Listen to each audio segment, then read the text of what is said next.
इस आदमी ने यूं ही घास में सिगरेट का टुकड़ा फेंका, लेकिन अगले ही पल घास तेजी से चारों ओर हटने लगी। ये दृश्य देखकर वह स्तब्ध रह गया और जिज्ञासावश उसने जमीन को छूकर जांच की, जहां की मिट्टी कुछ अजीब सी चिकनी और ठंडी थी। उसने तुरंत पास पड़ा गंद उठाया और जमीन खोद डाली।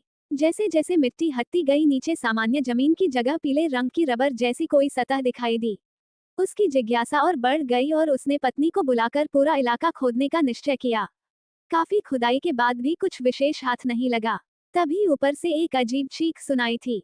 वो तुरंत सीढ़ी लेकर छत पर चढ़ गया, लेकिन सामने का दृश्य देखकर उसके होश उड़ गए। पूरा इलाका एक कतार में एक जैसे मकानों से भर गया था और बाहर जाने के रास्ते का कोई नामो निशान नहीं था। उसे कुछ महीने पहले की घटना याद आई, जब वो और पत्नी एक नया घर लेने की सोच में एक प्रॉपर्टी साइट पर गए थे, जहां एक एजेंट ने उन्हें एक शांत जगह दिखाते हुए कहा था कि यह सभी घर बड़े बड़े और निजी हैं, जिसकी कीमत भी उनके बजट में थी। प्रस्ताव लुभावना था तो उन्होंने तुरंत हाँ कर दी। जैसे ही वे उस कॉलोनी में दाखिल हुए, उन्हें कुछ असामान्य लगा। वहां कोई दिखाई नहीं दे रहा था और सभी मकान हूबहू एक जैसे थे। वह बेचैनी से भर उठे, लेकिन एजेंट उन्हें एक मकान में ले गया जो सुसज्जित और बिना किसी अतिरिक्त शुल्क के मिलने वाला घर था।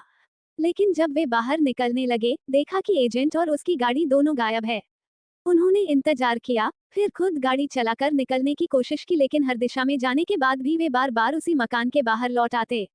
मोबाइल नेटवर्क काम नहीं कर रहा था और नेविगेशन भी बंद था। आखिरकार जब ईंधन खत्म हो गया तो उन्हें उसी मकान में लौटना पड़ा, जहां घर के फ्रिज में रखे ऐसे पेन और स्ट्रॉबेरी से थोड़ी भूख मिटाई, लेकिन वे बिल्कुल स्वादहीन थी। अगली सुबह फिर से पैदल रास्ता खोजने की कोशिश की, लेकिन शाम तक भी बाहर नहीं निकल सके। उसी शाम उन्हें एक और मकान में रोशनी दिखी। भीतर जाकर देखा तो चौंक गई।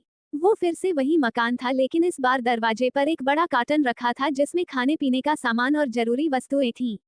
तब उन्हें महसूस हुआ कि वे किसी अदृश्य व्यवस्था में फंस चुके हैं।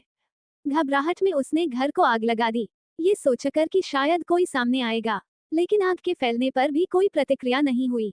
अगली सुबह मकान फिर से पहले जैसा खड़ा था, और इस बार कार्टन में एक नवजात शिशु मिला जिस पर लिखा था, अगर तुम इसे पालोगे तो आजाद हो सकोगे। डर के बावजूद उन्होंने बच्चे को स्वीकार कर लिया, पर यह बच्चा सामान्य नहीं था। सिर्फ 2 हफ्तों में वह लगभग 10 साल का दिखने लगा। उसका व्यवहार भी असामान्य था। वह दंपत्ति की हर हरकत की नकल करता और जब उसे कुछ नहीं मिलता तो एक अजीब चीख छोड़ता जिससे पूरा घर कांप उठता। दूसरी ओर उन्होंने देखा कि रोज शाम को कार्टन में कचरा रखने पर अगली सुबह नया सामान आ जाता था। एक दिन उन्होंने ठान लिया कि देखें ये सामान कौन रखता है, लेकिन एक पल की झपकी में ही कार्टन बदल चुका था।